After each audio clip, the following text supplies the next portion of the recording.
Morning, all. All right, so we're going to talk about the 1993-1994 season, and you'll notice that I'm no longer listing it by divisions because the playoffs changed to 1 versus 8, 2 versus 7, and I figure this just shows it a little better than keeping it as divisions. The 1 versus 8, 2 versus 7, this is something the NHL picked up from the NBA when Gary Bettman came over from the NBA. So it's one of those interesting things where I think it's a system people preferred, but at the time there was a lot of, well, we don't want to be the NBA. Why are they trying to turn us into the NBA? The New York Rangers finished first in the East. They're the number one seed, 112 points, which is first overall in the NHL that year. They finished 52, 24, and 8. They're captained by Mark Messier, 299 goals scored, 231 goals against. Goals against drop off precipitously in 93, 94. The era of the trap is going to be upon us soon enough. The Pittsburgh Penguins win their division. They end up with 101 points, record of 44, 27, and 13. They're captained by Mario Lemieux. 299 goals scored, 285 goals against. The New Jersey Devils are the number 3 seed, although they have more points than the number 2 seed Pittsburgh. They did not win the division. So they finished with 106 points, record of 47, 25, and 12. They're captained by Scott Stevens. 306 goals scored, 220 goals against. The Boston Bruins, captained by Ray Bourque, 42, 29, and 13, 97 points, 289 goals scored, 252 goals against. The Montreal Canadiens, 96 points, a record of 41, 29, and 14, 283 goals scored, 248 goals against. They're captained by Guy Carbonneau. And the funny thing is, you switch from divisional playoffs to conference playoffs, and one thing people say right away is, well, that way we're going to get different matchups than we normally get. The first round this year featured Boston, Montreal, and the Rangers and the Islanders. So, so Montreal captained by Guy Carbonneau.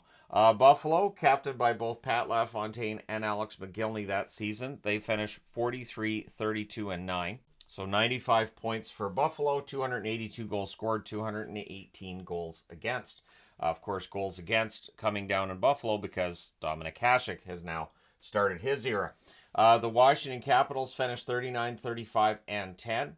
They're captained by Kevin Hatcher, so 88 points for them, 277 goals scored, 263 goals against. The New York Islanders, 36, 36, and 12, captained by Pat Flatley, 84 points. So again, we have an 84-game season, 282 goals scored, 264 goals against. The Florida Panthers barely missed the playoffs, even though it's their first year in the National Hockey League. There was a lot of discussion about the Florida Panthers that year, but they finished with 83 points, a record of 33, 34, and 17. They scored 233 goals. They allowed 233 goals. They're captained by Brian Skrudland. Both the Florida Panthers and the Mighty Ducks of Anaheim, when they joined the National Hockey League, they opt to go for defense, goaltending, defense, and it seems to have an effect on the rest of the NHL as teams like New Jersey and Montreal continue to keep the goals against down. The Rangers are doing it as well. And again, once something like that gets started, it usually does go around the league. The Philadelphia Flyers, 35, 39, and 10 record for 80 points, 294 goals scored, 314 goals against. They're captained by Kevin Dineen. The Quebec Nordiques, they crash that year. 34, 42, and 8 record, 76 points, captained by Joe Sakic, 277 goals scored, 292 goals against. And that was a surprise because the previous season, of course, they were number 2 in their division. 93, 94, they couldn't follow that up. They would have a good year after that. The problem being that is their final year in Quebec. The Tampa Bay Lightning finished 30, 43, and 11, 71 points. No captain for them. 224 goals scored, 251 goals against.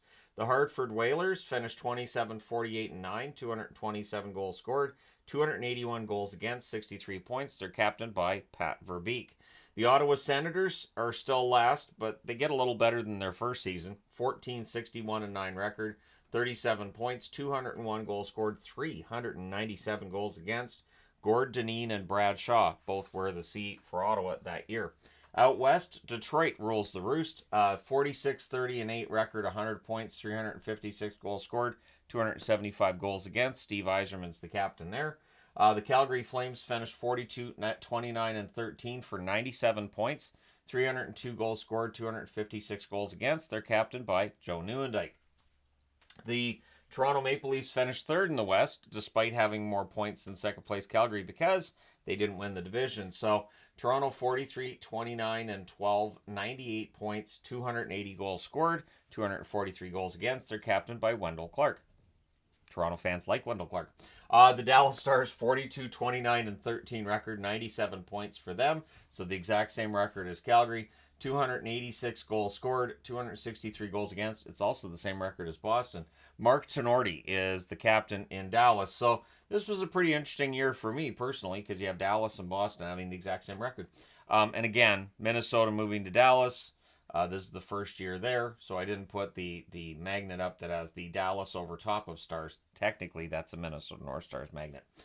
St. Louis, 40-33-11 record, 91 points, captained by Brett Hull. 270 goals scored, 283 goals against. The Chicago Blackhawks, next up, 39-36-9, captained by Dirk Graham, so 87 points. 254 goals scored, 240 goals against. The Vancouver Canucks didn't have a very good regular season, 41-40-3, 85 points, captained by Trevor Linden, 279 goals scored, 276 goals against. And it's weird because this is the team that goes all the way to the final, but I felt like it was the weakest of the three rosters. If you look at 91, 92, 92, 93, and 93, 94. It's about getting hot at the right time. The San Jose Sharks make the playoffs for the first time in their history. 33-35-16 record, captained by Bob Airey, so they have 82 points. 252 goals scored, 265 goals against. The Anaheim Ducks missed the playoffs, but they're pretty good. 33-46-5 record, 71 points. They're captained by Troy Loney. 229 goals scored, 251 goals against. So again, really strong first year for the Mighty Ducks, but it's overshadowed by the Florida Panthers just barely missing the playoffs. The LA Kings finished 27-45-12, 66 points. So captained by Wayne Gretzky, and things are not going well. 294 goals scored, 322 goals against. The Edmonton Oilers have crashed as well. 25-45-14 record, 64 points. 261 goals scored, 305 goals against. Their captain was Craig McTavish, but he would get traded to the Rangers during the season. They didn't name a new captain for the rest of the season. The Winnipeg Jets finished last in the West, 24-51-9 record, 57 points. They had both Dean Kennedy and Keith Tkachuk wear the C that year. 245 goals scored, 344 goals against. Now, when we get into the news from that season, and that's kind of what I consider this section, goalies that season recorded 99 shutouts. The record had been 85, which was set in the 1974-75 season. The playoff format, when it's Central against Pacific, because Central and Pacific teams are generally not anywhere close to each other geographically. 2-3-2 is the option there. That option would stay in place going forward, but it would not be used after this season because it definitely benefited the team that has the 3 home games in a row. The North Stars moved to Dallas, which seemed to help the team on the ice get away from the distractions. So the previous year, it was known that Minnesota North Stars were going to move. The building was half empty. It was odd. The team wasn't very good on the ice. The move to Dallas definitely improved their chances on the ice. So putting this together, I was right away thinking, could this happen with Utah in the National Hockey League? There's always that possibility. Dominic Hasek becomes the first goaltender to record a goals against average below the 2.00 threshold since Bernie Perrant did it in the 73-74 season. So, Hasek showing that he could be the best goaltender that we had seen in terms of save percentage and shutouts and all that fun stuff in a long time. March 23rd of 1994, Gretzky records his 802nd career goal, which passes Gordie Howe for first all-time. He did that against Kirk McLean and the Canucks, because a lot of the important goals in Gretzky's career happened against Vancouver. June 30th of 1993, the Jets trade Chris Draper to the Detroit Red Wings for future considerations. I've also seen it listed as for $1, but either way, basically the Jets hand Chris Draper to the Detroit Red Wings, and he's of a great help to the Detroit Red Wings. March 21st of 1994, the Rangers were busy. They trade Tony Amonte and Matt Oates to the Hawks for Stefan Matteau and Brian Noonan. This was seen as being kind of crazy at the time because Amonte was a star and Matteau and Noonan were not, but they were key players for the New York Rangers for that Stanley Cup playoff run.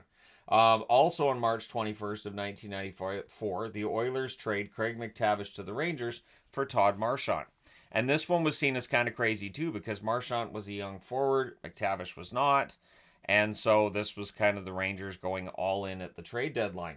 October 28th of 1993, the Leafs win their 10th in a row to start the season. That was an NHL record. And pretty strong start to the year, which is good because the rest of the way the record was not fantastic, but 10 wins to start the season. That's a good cushion and gets you into third place in the West. Again, fast starts are important. February 5th of 1994, Peter Bondra has 4 goals in 4 minutes and 12 seconds of game time to set an NHL record in a game which the Capitals beat Tampa Bay 6-3. October 6th of 1993, Roger Nielsen is the first coach to appear behind the bench for 6 different NHL teams, as he was the coach of the Florida Panthers their first season. Yep, he gets them almost into the playoffs too. March 26th of 1994, Mike Gartner, who's now playing for the Toronto Maple Leafs, reaches 30 goals for the 15th straight season, and that's an NHL record. So Mike Gartner, again, one of the best goal scorers I ever saw. Very consistent, fast player, great wrist shot, great overall player. Now, the Art Ross Trophy goes to Wayne Gretzky that year, the LA Kings. So again, Gretzky, not scoring like he did in the 80s, but still leading the league in scoring. The Masterton goes to Cam Neely of the Boston Bruins, who was dealing with hip issues and various other issues. The Calder goes to Marty Brodeur of the New Jersey Devils. The Conn Smythe goes to Brian Leetch of the New York Rangers. The Selke goes to Sergei Fedorov of the Detroit Red Wings.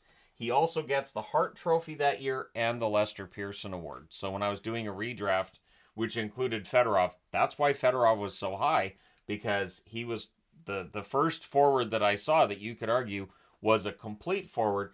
And not only that, sometimes he played on the blue line as well. So Sergei Fedorov did kind of sort of everything. He didn't stay at that level for that long, comparatively speaking, with some other careers, but still, an absolutely fantastic forward. The Jack Adams goes to Jacques Lemaire of the New Jersey Devils. The Norris Trophy goes to Ray Bourque of the Boston Bruins, because of course it does. The King Clancy goes to Adam Graves of the New York Rangers. The Lady Byng goes to Wayne Gretzky of the LA Kings. The Lester Pearson, as mentioned before, goes to Fedorov of Detroit. The Vezina goes to Dominic Hasek of the Buffalo Sabres. And the Jennings Trophy goes to Dominic Hasek and Grant Fuhr of the Buffalo Sabres. There's quite the tandem. 2 Hall of Fame goaltenders in their net. The All-Stars that year, Sergei Fedorov of Detroit as the first team All-Star, Wayne Gretzky of the LA Kings second team. On the left side, Brendan Shanahan of St. Louis's first team All-Star, Adam Graves of the New York Rangers' second team All-Star. On the right side, Pavel Bure of Vancouver's the first team All-Star, Cam Neely of the Boston Bruins second team. On the blue line, Ray Bourque and Scott Stevens of Boston and New Jersey, respectively, are your first team All-Stars. Al McInnes of Calgary and Brian Leetch of the Rangers are your second team All-Stars. Dominic Hasek of Buffalo is the first team goaltender, and John Van Beesbroek of the Florida Panthers is the goaltender on the second team All-Star at the end of the season. So again, Wayne Gretzky leading the league in scoring, 81 games, 38 goals, 92 assists, 130 points. Sergei Fedorov of Detroit, 82 games, 56 goals, 64 assists, 120 points. Adam Oates of Boston, 77 games, 32 goals, 80 assists for 112 points. Doug Gilmour in Toronto, 82 games, or 83 games, I should say, 27 goals, 84 assists, 111 points. Pavel Bure in Vancouver, 76 games, 60 goals, 47 assists, 107 points. Jeremy Roenick in Chicago, 84 games, 46 goals, 61 assists, 107 points. Mark Recchi in Philadelphia, 84 games, 40 goals, 67 assists, 107 points. Brendan Shanahan in St. Louis, 81 games, 52 goals, 50 assists, 102 points.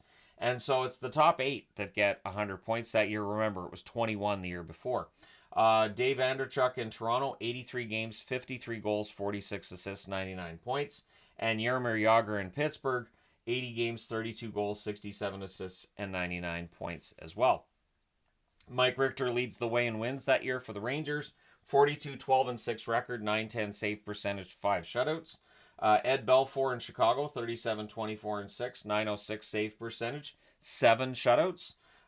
Curtis Joseph in St. Louis, 36-23-11 record, 911 save percentage, and 1 shutout. Patrick Roy in Montreal, 35-17-11, 918 save percentage, and 7 shutouts. Felix Potvin in Toronto, 34-22-9, 907 save percentage, 3 shutouts. Dominic Hasek, for the record, with Buffalo, went 30, 20, and 6 that year. 930 save percentage and 7 shutouts. The 930 save percentage was completely and totally unheard of at this stage of the NHL, anyways. Nowadays, we just go, well, he's got 935. That'll probably come down a bit. But yeah, 930 back then, absolutely crazy. So the conference finals, again, it's 1 versus 8, 2 versus 7, etc., etc. Dallas sweeps Dallas sweeps St. Louis 4-0. Toronto beats Chicago 4-2. Vancouver beats Calgary in 7. They won 3 in a row in overtime in that series. They came back from 3-1 down to win 4-3. San Jose beats Detroit 4-3. That series was insane. And this is really where people started to ask the question, can the Detroit Red Wings win the Stanley Cup? Because they had lost to the upstart San Jose Sharks that were making their first appearance in the playoffs. Boston beats Montreal in 7 games, so I was pretty happy with the way that 7-game series went early on in the playoffs. New Jersey beats Buffalo, also in 7. Washington beats Pittsburgh 4-2, so it's truly a magical year when Washington beats Pittsburgh. It's odd, that doesn't happen that often. And the Rangers sweep the Islanders. The highlight of that series being the "We Want Hextall" chants from Ranger fans. Well, the Rangers were just pummeling the New York Islanders. Eventually, Hextall did go in the net. It didn't help. The conference semifinals, Vancouver beats Dallas 4-1, a series that I was very sad didn't last longer. I wanted a 7-game series, and I only got 5. But I was happy Vancouver won. Toronto beats San Jose in 7 games. Absolutely ridiculous. That series was fantastic. I think I've already done a video on this channel on that series.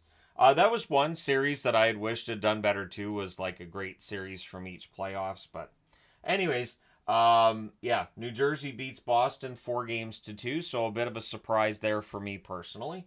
The Rangers beat Washington 4-1, so the Washington Capitals continue to struggle to take that next step in the playoffs. In the conference finals, you have Toronto and Vancouver on one side, and neither of these teams play the trap, so it is a fun series. Toronto wins the first game 3-2 in overtime. Vancouver then wins in Toronto 4-3. And this is where that home ice advantage comes in handy. Vancouver had beaten Dallas 4-1, in part because they had games 3 through 5 in Vancouver, made it easier to get that upset. You just needed a split of the first 2 games. And it's the same with Toronto. Vancouver wins 4-0 and 2-0 in games 3 and 4, and then they win game 5 4-3 in double overtime to win the series 4-1, a series which I remember some celebrating with Canuck fans. And then on the other side, you had an absolutely bonkers series between the Rangers and New Jersey. The Devils win in double overtime in the first game 4-3. The Rangers win 4-0. Then the series switches to New Jersey. The Rangers win in double overtime 3-2. The Devils win 3-1 to even the series, and then the Devils go up 3-2 in the series with a 4-1 win in New York. Then the New York Rangers, there's a guarantee from Messier. The Rangers win 4-2 in New Jersey, and then the Rangers win in double overtime in Game 7 2-1. But the New Jersey Devils, of course, on the cusp of winning a Stanley Cup of their own. In the Stanley Cup final, it's Vancouver and the New York Rangers. This was a highly entertaining final, which started with Vancouver winning 3-2 in overtime in the first game. MSG goes really, really quiet, and I, as a Canuck fan, suddenly went, maybe there's a chance. Stupid hockey guy. The Rangers win at home 3-1 to even the series, and then they win both games in Vancouver by scores of 5-1 and 4-2. But Vancouver, when nobody's expecting them to win, they go into New York and they win 6-3. They were up 3-0. The game gets tied at 3, and then they score the next 3 goals. It was a bit of a roller coaster of emotions, that one. Vancouver then wins at home 4-1 to force Game 7, but in Game 7, the Rangers win 3-2. They win the series 4-3.